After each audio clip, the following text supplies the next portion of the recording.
오늘은 9년간 정신과 병원 원무과에서 의무기록사로 일하고 있는 김민영 선생님과 함께 정신과 궁금증에 대해서 낱낱이 알아보는 시간을 갖도록 하겠습니다. 반갑습니다. 안녕하세요. 국립나주병원 원무과에서 근무 중인 김민영입니다. 정신과를 방문하는 사람들이 제일 궁금해할 수 있는 내용인 것 같은데요. 정신과 진료 비용 얼마나 드나요? 정신건강의학과 진료비는 진찰료, 상담료, 검사비, 약제비 등으로 구성됩니다. 진찰료는 병원 방문이 처음인지 재방문인지에 따라서 산정되고, 상담료는 다른 진료과에서 진료받을 때와 다르게 정신건강의학과에서만 특수하게 적용되는 면담 비용이라고 생각하시면 될 것 같습니다. 상담료의 본인 부담 비용은 병원의 종류에 따라 차이가 발생하고, 개인병원, 의원의 경우 10%, 병원의 경우 20%, 종합병원 30%, 상급 종합병원, 대학병원의 경우 40%가 발생됩니다. 상담 시간과 상담 기법 등 국민건강보험공단의 정한 기준에 따라 10분 이하, 20분 이하, 30분 이하, 40분 이하, 40분 초과로 구분되어 있습니다. 우리 병원의 상담료 본인 부담 비용을 살펴보면 10분 이하의 경우 2,850원, 20분 이하의 경우 5,700원, 30분 이하의 경우 9,320원, 40분 이하 13,250원, 40분 초과의 경우 17,570원 정도 나오신다고 생각하시면 될 것 같습니다. 검사비와 약제비는 의사의 처방 내용에 따라 다르기 때문에 병원마다 차이가 있을 수 있습니다. 검사의 경우에는 심리검사, 혈액검사, 척도검사 등 다양한 검사들이 있기 때문에 대상자와 면담 중에 정확한 진단과 치료를 위해 적절한 검사를 처방하여 실시하게 됩니다.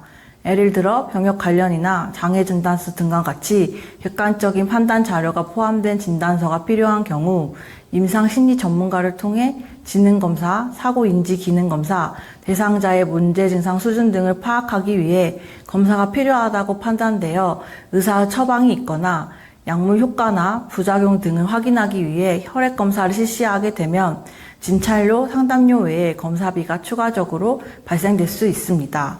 진료 중 이루어지는 대부분의 치료들은 비급여 부분을 제외하고는 대상자의 의료보험이 적용이 가능하시고, 보험이 적용되지 않는 비급여 부분의 검사를 시행해야 한다면 대상자에게 비급여 부분에 대해서 미리 고지나 설명을 해야 하기 때문에 상담 비용 때문에 고민하시고 방문하기 주저하시고 계시다면 고민하지 마시고 방문하셔서 상담 받으시면 좋으실 것 같습니다. 다음 질문으로 정신과 치료, 건강보험은 적용이 가능하다 하셨는데 그럼 개인이 가지고 있는 실비보험 같은 경우에는 적용이 가능한가요? 정신과 진료도 실손보험에서 보장 대상이 됩니다. 2016년 실손보험 표준약관이 개정되면서 2016년 1월 1일 이후 실손보험 가입자들 중 우울증, 조울증, 조현병, ADHD, 틱장애 등 10일 청구가 가능한 정신질환의 질병 코드로 진료받으셨을 경우 비급여 부분을 제외하고 급여 부분의 진료비를 청구하실 수 있습니다. 보험회사마다 보장 내용이나 청구 가능한 약관들이 조금씩 다르기 때문에 가입하신 보험약관을 살펴보시면 좋으실 것 같습니다. 선생님, 그러니까 보험 처리 외에도 정신과를 처음 방문하신 분들이 치료비를 지원을 받을 수 있는 방법이 있을까요? 발병 초기 질환 사업으로 기준 중위소득 120% 이하에 해당하고 기초정신건강복지센터에 등록된 대상자에 한하여 F2029에 해당되는 조현병 및 분열량 및 만상성 장애나 F30 조병 에피소드, F31 양극성 정동장애, F33 재발성 우울장애, F34 지속성 기부장애로 최초 진단받은 후 5년 이내 대상자에게 기능 회복 및 만성화 방지를 위하여 외래 치료비를 지원하는 사업이 있습니다. 해당 치료비 지원은 치료비 발생일로부터 180일 이내 신청 가능하고 지원 항목, 지원 금액, 신청 서류에 대한 자세한 내용은 지원 대상자가 등록 서비스를 받는 정신건강복지센터 소재지 시군구 보건소나 정신건강복지센터에서 확인하실 수 있습니다.